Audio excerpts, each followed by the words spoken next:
Thank you, George, for knowing where the switch is to the ceiling fans this morning. It's good to have the former custodians still be a part of the church. So they may have gone out. We had a power outage for a short time this past week, and I don't know what needs to be turned back on and what doesn't. But the switch was off. Okay. All right.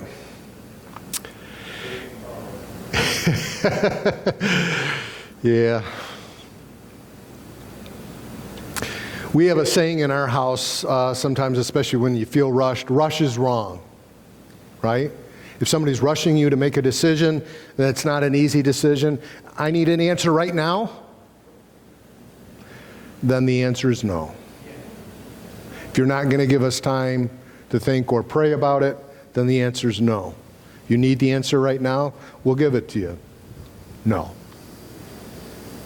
There's another side to that coin, though, too, when something has been given to us, especially when it's over 2,000 years old, and we have been instructed to share what's been given to us,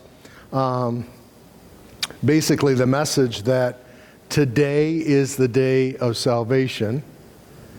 And I'm a human being too. I see this all the time. I have to wrestle with it in myself, find excuses to find something else to do today than to not just say it with my mouth, but to show it with my life that today is the day of salvation, right? We come up with, and I've seen all kinds of things, including a top 10 list. Just give me the number, not the excuse that goes with the number. I've heard it before, right? We are blessed. We are blessed with the salvation of God through Jesus Christ. My heart is just, I'm in a real good place right now. Mary and I spent the day yesterday with our own children and grandchildren, but we saw them in light of a big crowd, and many of my nieces and nephews, my own extended family, and their children, and then a nephew that I officiated, he and his wife's wedding. I think it was right before COVID. Isn't that amazing how everything's measured before, during, and after COVID? I can't even remember what year exactly it was, but I had the distinct privilege of officiating their wedding. And after they finished up school, he started at Cornerstone but ended up at Western Michigan University. She finished up at Cornerstone. They got married, and then they moved to California, and he got involved with Master's Seminary. And while he was working there for the seminary, he was working on his degree, and he finally got his Master's Divinity, I think it was just a year ago. And then he's just been praying about it. He's been doing short-term missions with people. And 2 weeks from today, he and his wife will leave from Naas, N-A-A-S. It's a suburb of Dublin, Ireland. And they're involved in a church start. And it's an international community. He said there's actually a couple of Irish people there. He says, I want to bring change to that. And so, if you know your history of Ireland, there's places where it's so deeply, deeply, richly, historically, culturally Catholic. And yet, you can, by the way, this isn't just Catholic. You can be any tradition of the Christian church. You could have been it so long that it just becomes culture and no longer faith, right? And he's already been over there, and he's met some folks, and he says, I want to connect the living Jesus Christ with some of the culture that has kind of died away. The culture's still there, but the faith has kind of died away in some folks. So I covet your prayers. His name is Taylor, and his wife's name is Sarah. And they get to bring their dog along, Marty. So, but I'm excited for them. And boy, I'm not going to compare, but I kind of in my heart, I much would rather have gone to Dublin than where I did in my first ministry. And I've joked about, I've had somebody say, would you like to go to the Holy Land? We might be able to pay for that. And I said, Ireland? And they didn't like that response. So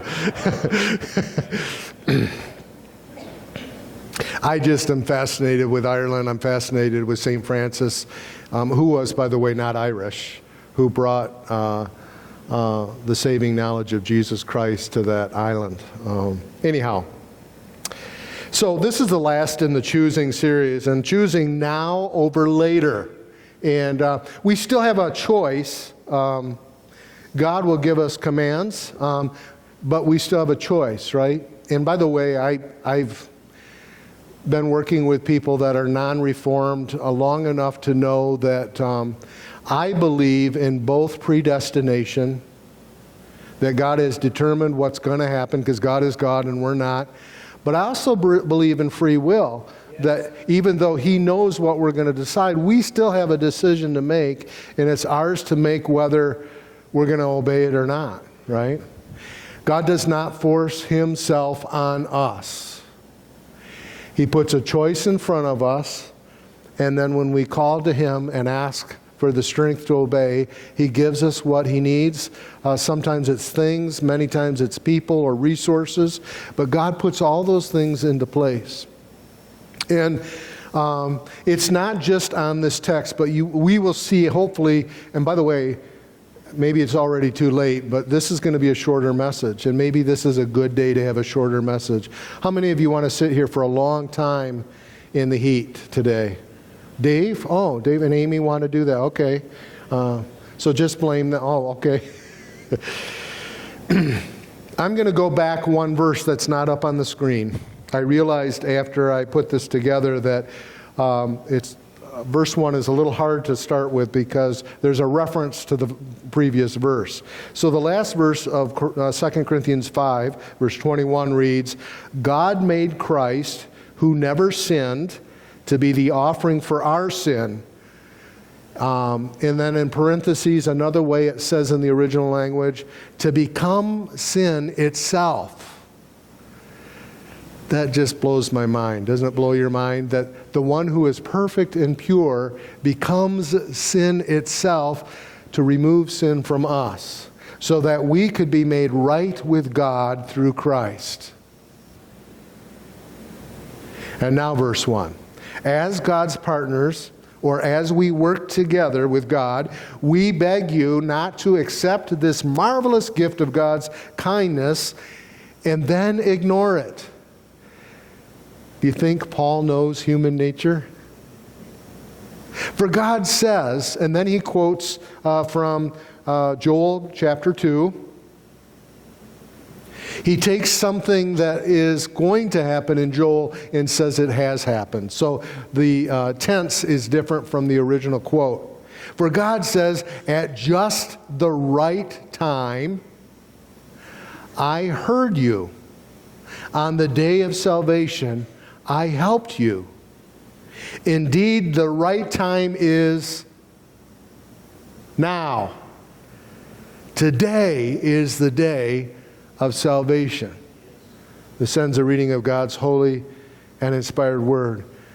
Thanks be to God. I'm going to teach you an ancient Greek word. You may have heard it before, but like many things, there's like 7 or 8 words in Greek, New Testament Greek for love. There's many words as well for time, right? Today's word, if we're Sesame Street, today's word is kairos, right? Can you say kairos? Kairos. And if you need a visual in your mind, close your eyes. Kairos. Kairos. It's fulfillment time. It's the